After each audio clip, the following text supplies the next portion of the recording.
Hey, welcome back, guys. Raising Kanan just upped the stakes in a major way during its 7th installment and perfectly leads us into what's sure to be a classic 3-episode finish, true to Powerverse form. I'm here to break it all down in typical top 10 WTF fashion. Before we begin, be sure to hit the like button, subscribe, and bell notification to immediately receive these videos. Also, big thank you to all of my channel donors. If you'd like to be the next one, drop $1 on that Cash App for us. And lastly, a spoiler alert is now in effect for all things Power. Here we go. WTF moment number 10, Missed Opportunity. Rock orders Lou to hit Neek back for his street crimes against Scrap through Rorel. Neek's number 2.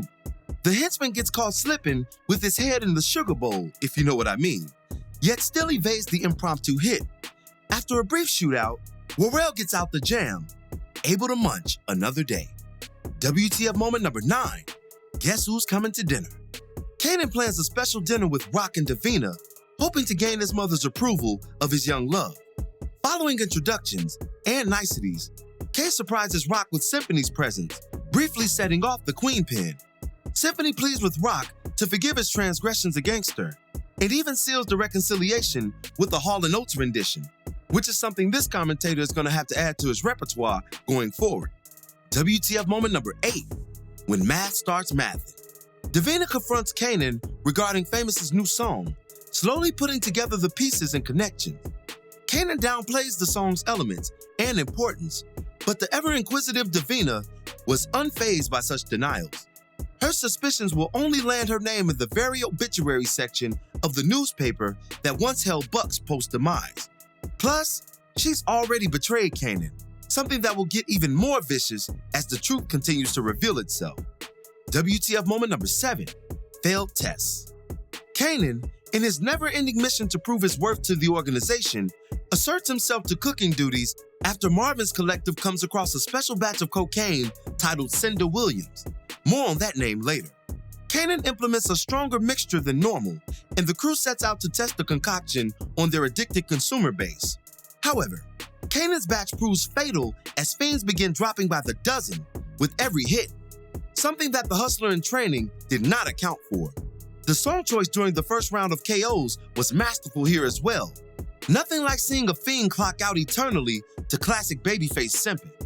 WTF moment number 6, stolen fate. Jukebox and Nicole have what would be their last interaction in natural life. Nicole gives her the rundown for sneaking into the ball, and Juke declares that she's given up boosting thanks to Nicole's influence. Juke then hands her a tape with a specialized message. Nicole hoped to return the favor by secretly blessing Juke with a card. Upon searching her bag, she comes across the infamous blue crack vial, sealing her once promising fate. WTF moment number 5, blowback. Marvin pulls up on Kanan and demands his nephew to accompany him to an unnamed location. They arrive to a scene fresh from a horror flick, as multiple dead bodies occupy the godforsaken space. Lil Rob then informs Marv of Kanan's bad batch, inspiring a furious reaction from the already pressed Elder Thomas. Marv then demands that they destroy the remaining drugs and never speak of the occurrence, or else. WTF moment number 4, new plug. Rock finally meets with Juliana's cousin, Joaquin, and outlines her desire for growth and partnership. Joaquin obliged, stating that Juliana vouched for Rock and that her intuition in people, sans Gabriel, is typically on the mark.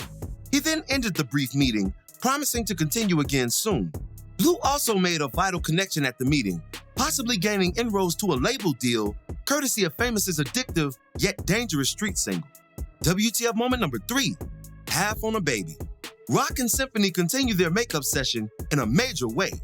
After the lovemaking, Rock apologized for being too hard on Symphony and acknowledged his paternal potential.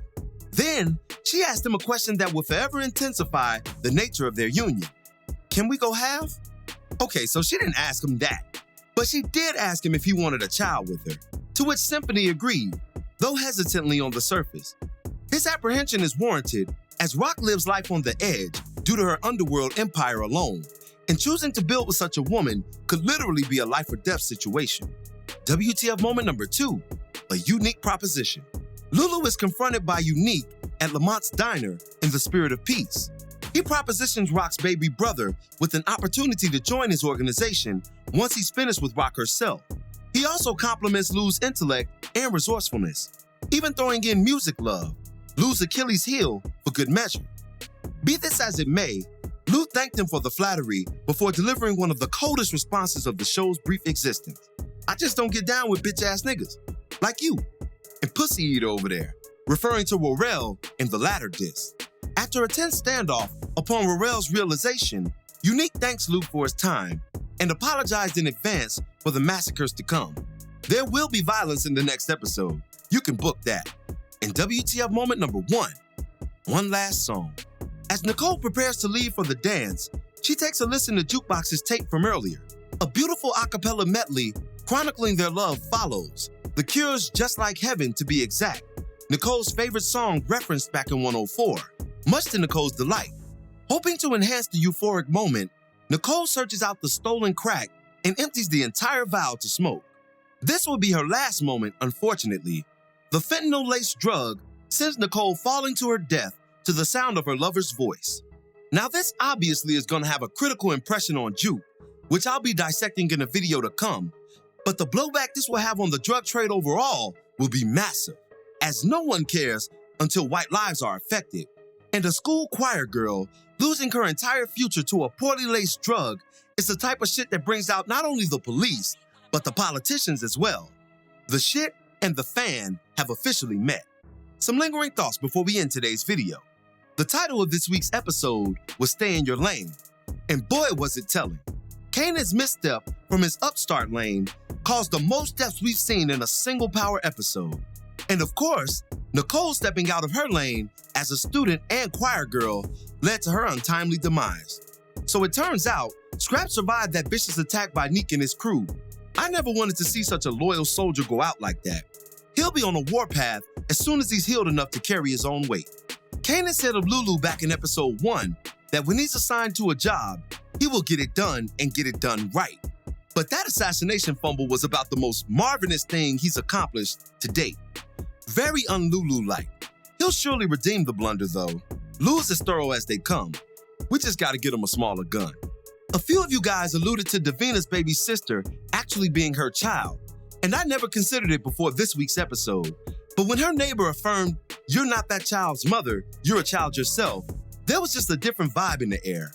The way Davina cares for that baby, her face upon collecting her from her neighbor's grasp, are all very maternal. She just might be a teen mother unbeknownst to us.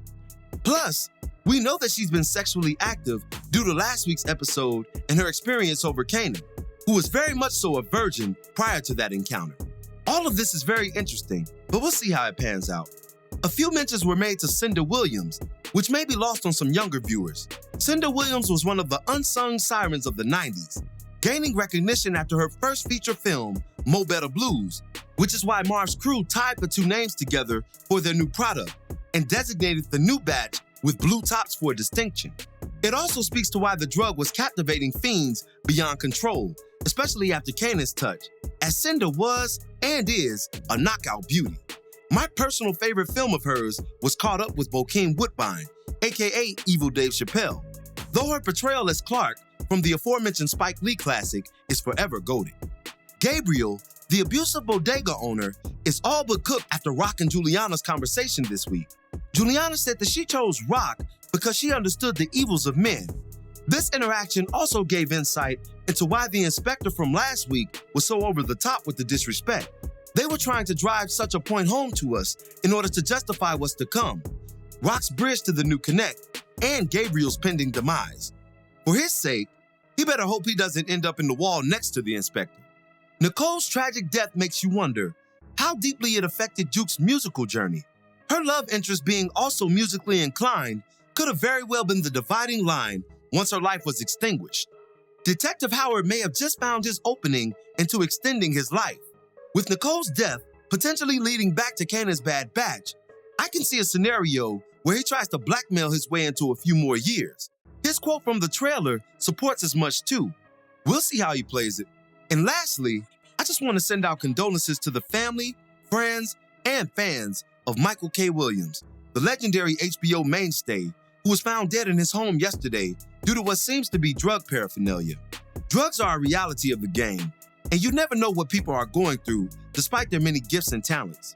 I just hope that the man, who played the role of many men throughout his life, has finally found peace. I'll definitely be re-binging his most famous characters to cope, including Omar from The Wire and my personal favorite, Chalky White from Boardwalk Empire. And that'll do it for this one. What were your thoughts on Stay in Your Lane? Be sure to drop them below in the comments. As always, I thank you for watching today's video. If you liked today's video, go ahead and drop $1 on that Cash App for us, hit the like button, share it with your friends who are Power fans, and subscribe for more content such as this. This is Rudy P. Magic of Rudy P. Magic Beats, and have a blessed one until the next one. Peace, y'all.